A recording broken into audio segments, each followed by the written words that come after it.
오늘 저희들에게 주신 하나님 말씀은 요한복음 10장 19절 말씀입니다. 함께 봉독하심으로 하나님 말씀을 받으십니다. 이날 곧 안식 후 첫날 저녁 때에 제자들의 유대인들을 두려워하여 모인 곳에 문들을 닫았더니 예수께서 오사 가운데 서서 이르시되 너희에게 평강이 있을지어다. 아멘. 할렐루야. 우리가 아멘도 했고 그리고 박수도 쳤습니다. 그런데도 마음 한구석이 여전히 무겁다면 그 이유는 이럴 겁니다. 부활을 내가 믿지만, 분명히 믿지만 그 부활이 아직 내 삶이 되지 않았기 때문일 겁니다. 예수님의 무덤은 활짝 열렸지만 내 인생의 문은 아직 닫혀 있는 것 같기 때문일 겁니다. 우리는 이렇게 고백합니다. 예수님이 죽음을 이기셨다. 예수님이 다시 살아나셨다. 틀림없는 진리이고 신앙의 핵심입니다. 그러나 여기서 멈출 수는 없습니다. 이 질문까지 가야 합니다. 그런데 왜 나는 여전히 그대로입니까? 왜 내 삶은 아직도 살아나지 않은 것 같습니까? 부활이 예수님에게만 일어난 사건으로 머물면 내 삶은 변하지 않습니다. 부활절을 수없이 반복해도 두려움도 그대로, 걱정도 그대로, 신앙도 그대로, 삶의 방식도 그대로 남습니다.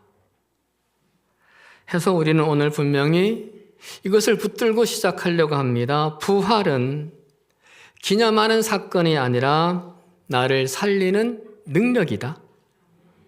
과거의 이야기가 아니라 부활은 지금 내 삶을 바꾸는 현재의 역사이다. 해서 오늘 이 질문으로 설교를 하려고 합니다. 부활은 오늘 나에게 무엇입니까? 그 부활이 어떻게 내 삶을 살리는 능력이 됩니까? 질문에 대한 답으로 세 가지를 보려고 합니다. 첫째, 부활은 닫고 있어도 찾아오시는 은혜이다 입니다. 부활하신 주님이 가장 먼저 하신 일은 능력을 보이신 것도 아니었고 세상을 심판하신 것도 아니었습니다. 제자들을 찾아가신 겁니다.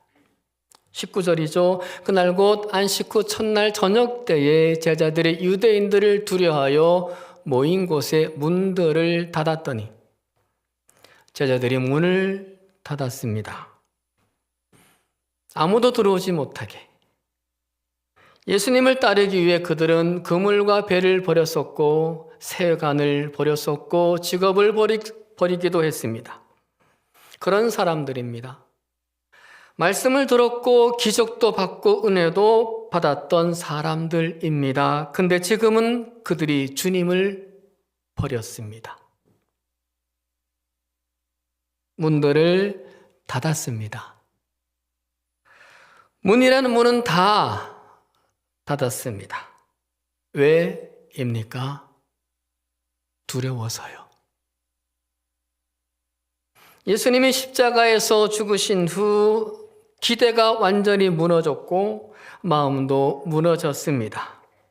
이제 우리도 잡히는 것 아닌가? 우리 인생도 저렇게 끝나는 것 아닌가 불안하기만 했습니다. 이 장면이 낯설진 않습니다. 내 모습과 닮아 있어서. 우리도 낙심으로 마음을 닫고 상처받을까 봐 관계를 닫고 손해볼까 봐 섬김을 닫고 살기도 합니다. 우리 청년들은 실패가 두려워서 도전을 닫아버리고 미래가 불안해서 잠시 신앙을 닫고 살기도 합니다. 그런데 놀라운 일이 일어났습니다. 문들을 닫았더니 예수께서 오사 가운데 서서 닫힌 그곳에, 빗장을 걸어 잠근 그곳에 우리 주님이 문들을 다 뚫고 찾아오셨습니다. 주님은 노크하지 않으셨습니다. 주님은요, 제자들이 문을 열어드릴 힘조차 없다는 것을 너무나 잘 아셨기 때문입니다. 일어나 문을 열 만한 용기도 다 소진됐다는 것을 잘 알기 때문입니다. 이것이 부활입니다. 내가 닫아버린 문들을 뚫고 주님이 내게 무단 침입하시는 거룩한 습격, 이게 부활입니다. 의심하는데, 믿음이 부족한데도 찾아오십니다. 무너져 있는데도 찾아오십니다. 장벽을 뚫고 기어이 우리 안에 찾아오시고 우리 자녀 인생 안으로 들어가십니다. 그렇게 우리 안에 들어오신 그 주님을 보는 눈, 그 눈을 뜨는 날이 부활절이 되어야 합니다. 그런데 여러분, 문제는 말입니다. 문이 닫혀 있는 게 문제가 아닐 수 있습니다. 꽉 닫아놓고도 괜찮다고 생각하고 사는 것이 문제입니다. 해서 찾아오신 주님을 못 보는 게 정말 큰 문제입니다. 그것은 문을 닫고 사는 게 아니라 사실은 도망치고 있는 것이기 때문에요. 믿음에서 도망치고, 책임에서 도망치고, 하나님 앞에서 도망치고 있는 거거든요. 오늘 말씀 앞에서 분명히 해야 하겠습니다. 계속 문 닫고 사실 겁니까? 아니면 들어오신 주님을 받아들이실 겁니까? 계속 도망을 치시겠습니까? 아니면 다시 믿음의 자리로 나오시겠습니까? 찾아오신 주님이 너희에게 평강이 있을지어다 말씀하셨습니다. 계속 두려움에 갇혀 사시겠습니까? 약속하신 그 평강을 선택하시겠습니까? 부활은 그저 감동이 아닙니다. 부활은 삶을 바꾸고 방향을 바꾸는 결단이어야 합니다. 오늘 이 자리에서 이렇게 고백하시기를 바랍니다. 주님, 제가 문을 닫고 살았습니다. 언젠가는 열겠다고 약속은 했으나 아직 닫고 있는 내 모습 있습니다. 두려워서, 상처 때문에, 핑계 때문에, 사람 때문에 도망쳤습니다. 그러나 이제는 그러지 않고 싶습니다. 그러지 않으렵니다. 주님께서 제 안에 찾아오신 것을 믿고 다시 제대로 믿고 다시 제대로 살아보겠습니다.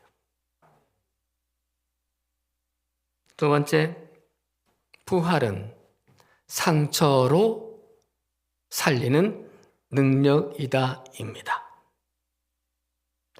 상처를 살리는 능력이기 전에 상처로 살리는 능력이다입니다. 20절을 보십니다. 손과 옆구리를 보이시니 제자들이 주를 보고 기뻐하더라. 여기서 한 가지 질문을 던지게 됩니다. 왜 주님은 부활하신 그 몸이신데 가장 먼저 보이신 게 손과 옆구리일까? 주님의 손에는 못에 찔린 흉터가 있습니다. 주님의 옆구리에는 창에 찔린 상처가 있었습니다. 그런데 그것을 보여주십니다. 부활의 영광, 부활의 능력 얼마든지 있는데 그걸 보여주지 않으셨습니다. 그리고 그 순간 이해할 수 없는 일이 일어납니다. 제자들이 기뻐하기 시작했다는 겁니다. 왜입니까?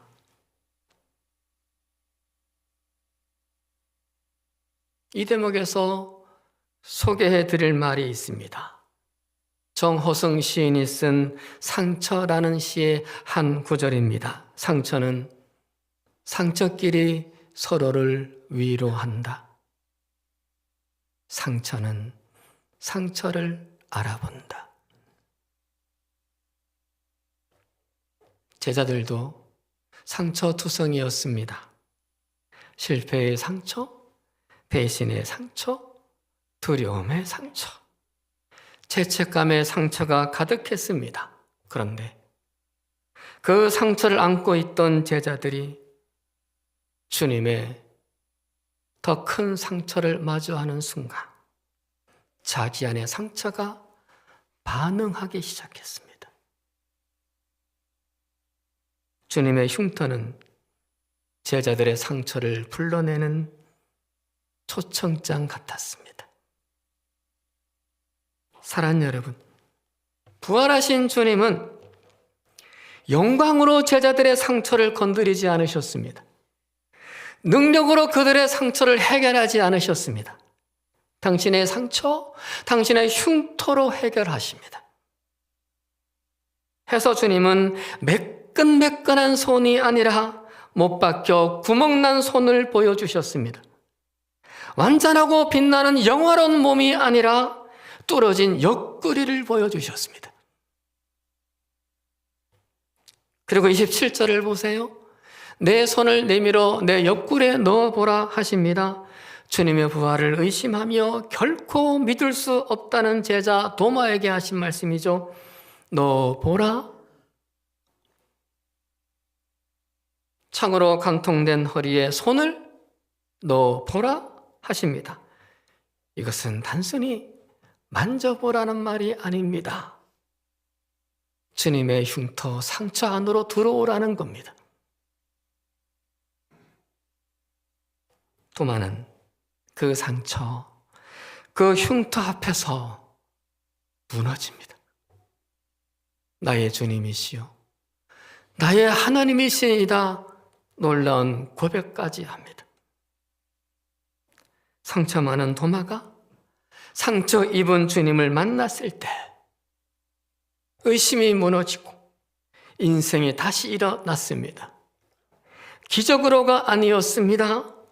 능력으로가 아니었습니다. 설교로가 아니었습니다.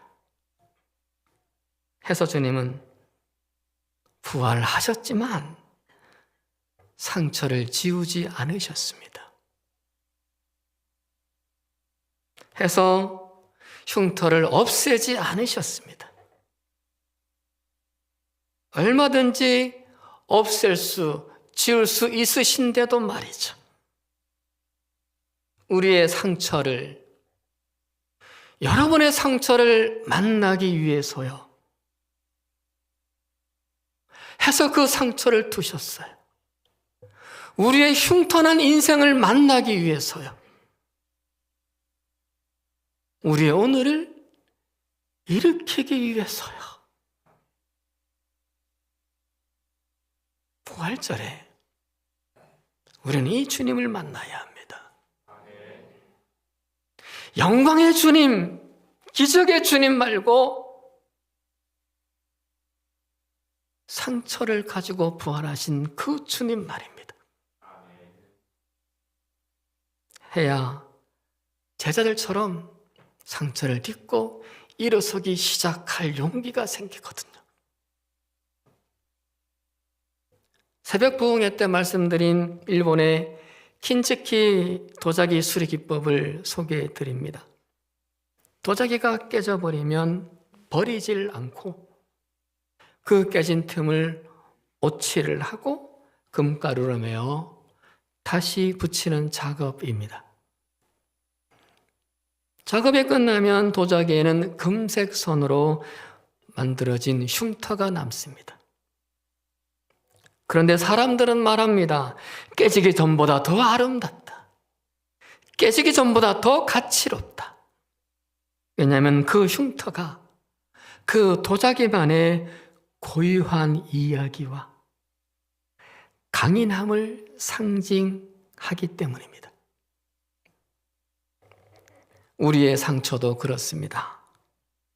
주님은 우리의 삶에 깨진 조각들을 버리지 않으시고 그 틈 사이를 은혜의 오칠을 해주시고 은혜의 금가루로 채워주십니다. 상처난 모습으로 찾아오신 그 주님께 내 상처를 맡길 때, 그럴 때 깨진 내 삶을 다시 이어주십니다. 해서 이전보다 더 아름답게, 이전보다 더 가치롭게 빚어주시는 겁니다. 제가 잘 아는 분 중에 늘 웃으시고 늘 괜찮다고 말하는 분이 계십니다. 그런데 어느 날 기도를 하다가 이렇게 우시는 겁니다. 하나님, 저 사실 하나도 안 괜찮습니다. 그동안 아무에게도 말 못하고 혼자 버티고 버텼던 겁니다. 상처를 남몰래 접고 괜찮은 사람으로, 강한 사람으로 보이며 살려고 했습니다. 여러분도 그렇지 않으시나요? 아무 일 없는 것 같지만, 그런 척하고 살아가지만 사실은 무너져 있지 않나요?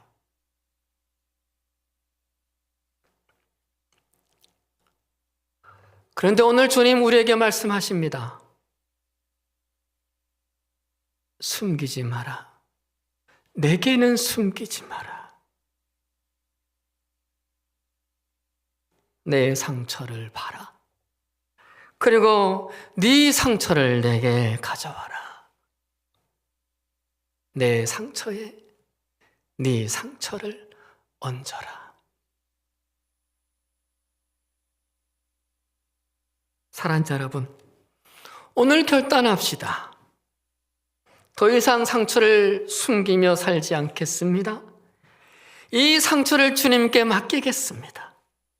해서 상처에 묶이지 않겠습니다. 해서 제자들처럼 다시 일어서겠습니다. 다시 살아내겠습니다. 세 번째, 부활은 사명자로 살게 하는 파송이다 입니다.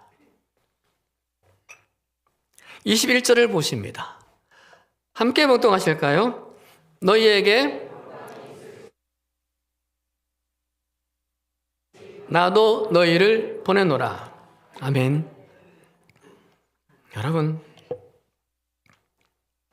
이 장면을 놓치면 안 됩니다. 조금 전까지 제자들은 어떤 사람들이었습니까? 실패했습니다. 도망쳤습니다. 배신했습니다. 주님을 버렸습니다. 문을 닫고 숨고 두려움에 떨던 사람들입니다. 바로 직전까지만 해도. 그런데 그런 제자들에게 주님이 하신 말씀이 무엇입니까? 쉬어라. 준비되면 시작하자. 아니었습니다. 보내노라. 보내노라. 이게 부활입니다. 부활은 숨기만 하는 사람을 보내심 받은 사람으로 바꾸는 사건입니다. 우리는 보통 이렇게 생각합니다. 내가 준비되면, 내가 회복되면, 내가 괜찮아지면, 내가 좀 더 벌면 그때 쓰임 받을 수 있겠다. 그때 쓰임 받겠다 생각합니다. 그런데 주님은 다릅니다.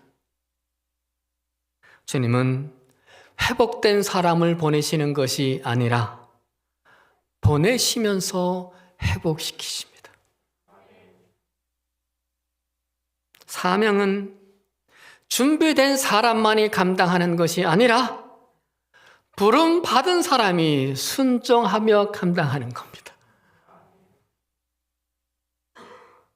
왜냐하면 우리 주님은 그렇게 순종하는 사람을 방치하지 않으시고 책임지시기 때문입니다. 22절을 볼까요? 이 말씀을 하시고 그들을 향하사 숨을 내쉬며 이르시되 성령을 받아라.